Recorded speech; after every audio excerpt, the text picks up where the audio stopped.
கேரளாவில் உள்ள புகழ்பெற்ற சபரிமலை ஐயப்பன் கோவிலில் இந்த ஆண்டு முதல் செயற்கை நுண்ணறிவு தொழில்நுட்பத்தை பயன்படுத்தி நெரிசல் மேலாண்மை அமைப்பை அறிமுகப்படுத்தும் முயற்சிகள் தீவிரமாக நடைபெற்று வருகின்றனர். ஆண்டுதோறும் கோடிக்கணக்கான பக்தர்கள் தரிசனம் செய்ய வரும் நிலையில் அவர்களின் பாதுகாப்பை உறுதி செய்ய இந்த முறை உதவியாக இருக்கும் என திருவிதாங்கூர் தேவசம் போர்டு அதிகாரிகள் கூறியுள்ளனர். கேரளா சபரிமலை ஐயப்பன் கோவில் உலகம் முழுவதும் உள்ள ஐயப்ப பக்தர்களின் அதிமுக்கிய புனித தலமாக கருதப்படுகிறது. இங்கு கூடிக்கொண்டிருக்கும் தர்மசாஸ்தா ஐயப்பனை தரிசிக்க தமிழகம் மட்டுமின்றி கர்நாடகா, ஆந்திரா உள்ளிட்ட பல மாநிலங்களில் லட்சக்கணக்கான பக்தர்கள் வருகை தருகின்றனர். ஆண்டுதோறும் சபரிமலைக்கு பக்தர்கள் வருவது வழக்கமாக இருந்தாலும் மண்டல மற்றும் மகர விளக்கு காலங்களில் சபரிமலை முழுவதும் பக்தர்கள் கூட்டம் நிரம்பி வழியும். இதனால் கடும் கூட்ட நெரிசல் ஏற்படுவதும் மணிக்கணக்கில் பக்தர்கள் காத்திருப்பதும் வழக்கமாகி வருகிறது. இந்நிலையில் சபரிமலை கோவிலில் வரவிருக்கும் யாத்திரை காலம் முதல் செயற்கை நுண்ணறிவு பக்தர் மேலாண்மை அமைப்பை அறிமுகப்படுத்துவது குறித்து திருவிதாங்கூர் தேவஸ்தானம் வாரியம் ஆய்வு செய்து வருகிறது. சபரிமலை கோவிலை நிர்வகித்து வரும் திருவிதாங்கூர் தேவசம் வாரியமும் கேரளா காவல்துறையும் இணைந்து இது குறித்து ஆலோசனைகளை மேற்கொண்டு வருகின்றனர். இதற்காக அமைக்கப்பட்டுள்ள நிபுணர் குழுவுடன் சமீபத்தில் உயர்மட்ட ஆலோசனை கூட்டமும் நடைபெற்றுள்ளது. இந்த ஆண்டு சபரிமலை மண்டல மற்றும் மகர விளக்கு யாத்திரை காலம் நவம்பர் மாதத்தின் 2வது வாரத்தில் தொடங்க உள்ளது. கடந்த ஆண்டு மட்டும் சுமார் 51 லட்சம் பக்தர்கள் சபரிமலைக்கு வருகை தந்ததாக அதிகாரப்பூர்வ தகவல்கள் தெரிவிக்கின்றனர். ஆண்டுதோறும் பக்தர்களின் எண்ணிக்கை அதிகரித்து வரும் நிலையில் கூட்ட நெரிசலை கட்டுப்படுத்துவதும் பக்தர்களின் பாதுகாப்பை உறுதி செய்வதும் மிகப்பெரிய சவாலாக இருந்து வருகிறது.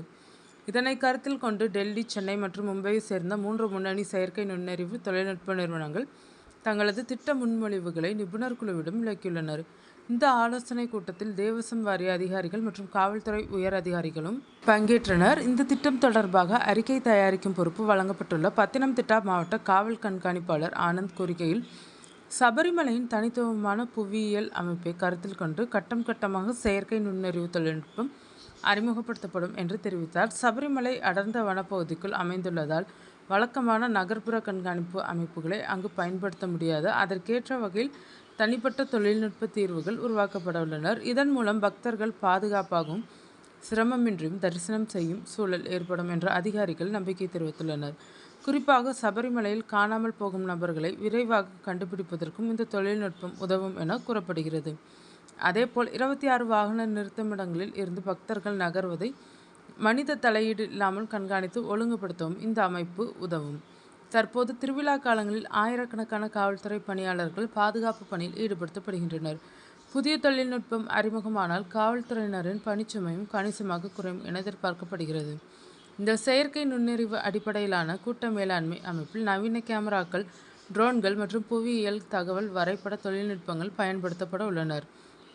கேமராக்கள் மூலம் கிடைக்கும் காணொலி பதிவுகளை செயற்கை நுண்ணறிவு அமைப்பு தொடர்ந்து ஆய்வு செய்து எந்த பகுதியில் கூட்ட நெரிசல் அதிகரிக்கிறது என்பதை முன்கூட்டியே கணிக்க முடியும். இதன் மூலம் கட்டுப்பாடு அறைக்கு உடனடி எச்சரிக்கை தகவல்கள் அனுப்பப்படும். கூட்ட நெரிசல் உருவாகும் வாய்ப்புள்ள பகுதிகள் குறித்து முன்கூட்டியே தகவல் கிடைப்பதால் அதிகாரிகள் உடனடியாக நடவடிக்கை எடுக்க முடியும். மேலும் களத்தில் பணியாற்றும் அதிகாரிகள் மற்றும் காவல்துறையினருக்கு டிஜிட்டல் சாதனங்கள் மூலம் நேரடி தகவல்கள் வழங்கப்படும்.